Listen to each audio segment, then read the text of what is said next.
Largaron el clásico 2000 guineas. Sale a enseñar el camino al participante número 2, Emoticón, pequeña ventaja sobre el número 7, Chris Craft, que le presenta lucha al puntero.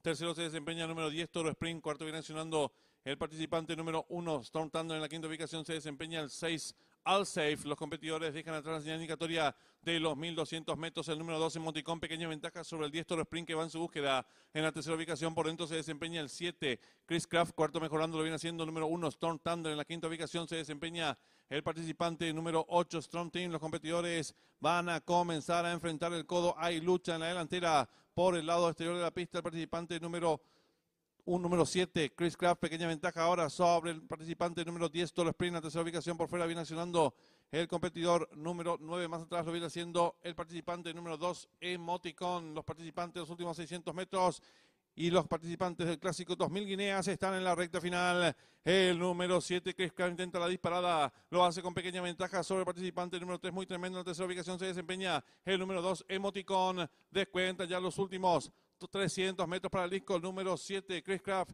logra estirar cuerpo de ventaja sobre el participante número 2, Emoticón. Tercero se desempeña el competidor número 3, muy tremendo. Descuentan ya los últimos 100 metros para el disco. El número 7, Chris Craft, con el triunfo asegurado. Y Alcides Coronel, varios cuerpos de ventaja sobre el participante número 2, Emoticón, y cruzaron el disco.